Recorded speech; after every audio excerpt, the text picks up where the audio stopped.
Good morning. You're looking at the new Garmin 801 Foretrex that I just purchased. I've had it for about a week and a half, and I've tested it, and I want to give a critique and actually compare it also with the 601 that I have. The reason I bought this newest 801 is because I wanted the feature set of dual frequencies which are broadcast by the GPS, Baidu, Galileo, GLONASS, and QVSS. Now, it's important to know that we have multipath errors, that is, reflections from clouds, skies, buildings, leaves, trees, you name it. The L5 band is more immune to that and has less multipath error. And that's a big thing when it comes to accuracy. When comparing this thing with my older 601 model, the 601 model does not have the ability to read more than 2 constellations at a time. You are limited by selection of GPS only, GPS plus Galileo, or GPS plus GLONASS. So even though you have 3 constellations, you're relegated to using only 2. The other thing that the 601 does not have is the multi-frequency L1, L5 modes. It's single frequency L1, which is less accurate. Now, now that we're talking about accuracy, I did a test on this concerning the 601 versus the 801. I found a geological survey marker that was put in by the state, and I read the coordinates off of that marker, and I saved them as a precise waypoint. I took each of the units and I laid first the 601 on the marker, and it gave me an accuracy of roughly 10 feet.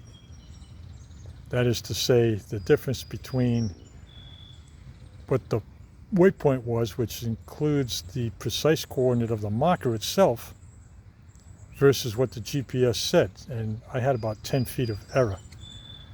Now, I took the same thing with the 801 and did it, and it told me that I had only 5 feet to go to my destination.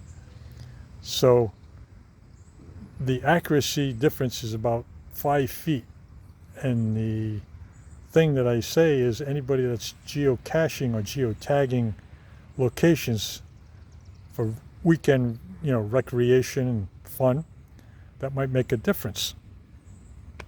I know some people have gone out there and they've geotagged different areas, and you find out the damn thing is 30 feet off and you can't find the thing. So accuracy is an important thing, and that's why I like the 801. One of the features that the 601 has that the 801 does not have is the fact that you can select WAS in the 601, whereas you cannot enable or anyway read the satellite WAS. Now, WAS allows a reading with other satellites to sync up in what they call the differential mode, and that once you get the D's, which is differential, on each of the bars, that means it's synced up to something pretty accurate. But why they didn't include that in the 801 is probably because they figured that the L1 plus L5 plus all the satellites that I mentioned all simultaneously work to form a solution to your coordinate.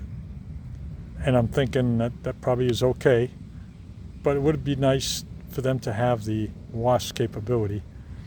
So I think WAS plus all that other stuff added in on the 801 would have been better. Now, the other thing that I don't like on either of these units is the fact that Garmin did not allow the ability to average waypoints when saved.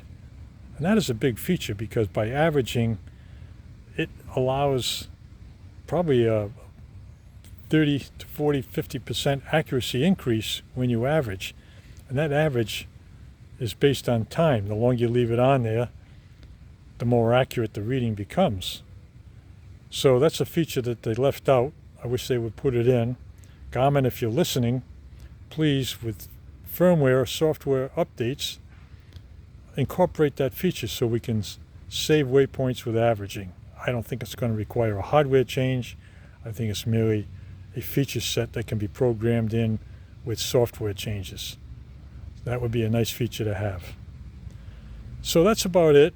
I like the 601, but I like the 801 better because of the L1, L5 bands and the much larger constellations that are available. Take care and have a good day and stay safe.